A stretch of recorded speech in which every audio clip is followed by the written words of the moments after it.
Good morning. This is Sarah from Sarah's House of Random, reading from the Book of Awakening. There we go, by Mark Nepo. And today is April 14th. Self-confidence. It may have nothing to do with me, but if a friend or loved one is sad or angry, I can secretly wonder, what did I do? What can I do? Why didn't I do it all better to begin with? I am often surprised and humbled by how quickly, in my insecurity, I can begin to assume responsibility for all of the wrongs and sufferings I see around me. When thrown off center, when old patterns return, when feeling exhausted or depressed, I so quickly become the exaggerated cause of all that is not right with the world. I know I am not alone in this. Perhaps it is one of the laws of emotional weather. Sudden lows result in isolated storms.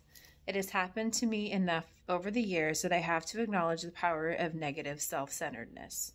We typically think of the ego-centered as being conceited and self-inflated and quite selfish.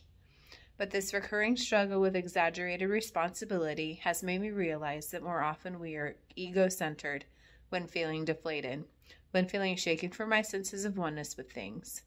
In that place of separation, we become darkly self-centered, blaming ourselves for not fixing things or making things right, or for letting bad things happen. Underneath these self-recriminations and the grandiose assumption that we have the power, in the first place, to control events that are really beyond any human being's influence. Certainly, we affect each other, and often, but to assume that other people's inner moods hinge on my presence is an egocentric way to keep myself in a cycle of sacrifice and guilt. Further, to assume that another's condition or way of being in the world hinges on my presence is the beginning of self-oppression and codependence. In extreme moments of negative self-centeredness, we can even assume magical proportions of burden, in which we feel acutely responsible for a loved one's illness or misfortune because we weren't good enough, or there enough, or perfect enough. It is helpful to note here psychologist Michael Mahoney's definition of self-confidence. He traces confidence to the Latin confidere, fidelity, and understands self-confidence as a fidelity to the self. Indeed, it is only a devotion to that sacred bottom beneath our moods of insecurity that brings us back in accord with the center of the heart, which shares the same living center with all beings. This is what the Hindu tradition calls Atman, the shared immortal self. So now, when I trip into moments of low self-esteem and feel certain that I am the cause of all this bad weather, I try to feel the pace of the earth turning beneath my feet, and the pace of the clouds drifting over my head, and the pace of my heart opening after a lifetime of pain. When these align, I am weakened of my ordinary will and awakened to a power greater than any one heart, greater than the weather of any one day, or the mood of any one life.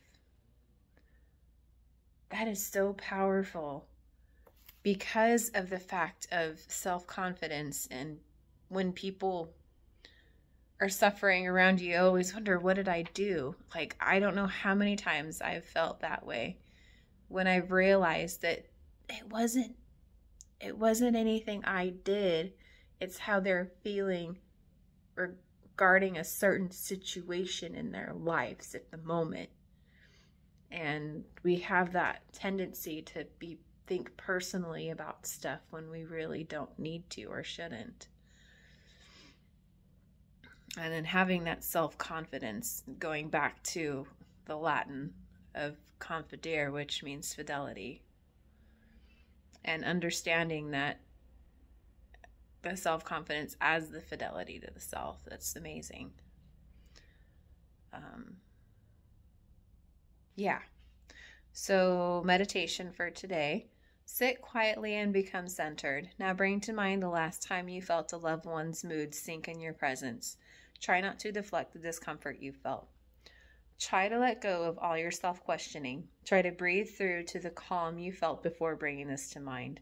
Breathe deeply and bring to mind the depth of heart you see in this person that makes you love them. Try to feel the love that lives beneath all moods. If you guys love the video, please like it and give it a share. Subscribe for more content, because we're doing this daily, at least for the rest of the year. And I got a lot more days to go.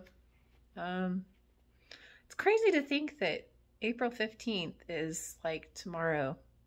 Hope you all did your taxes. I know I did. Business taxes really suck.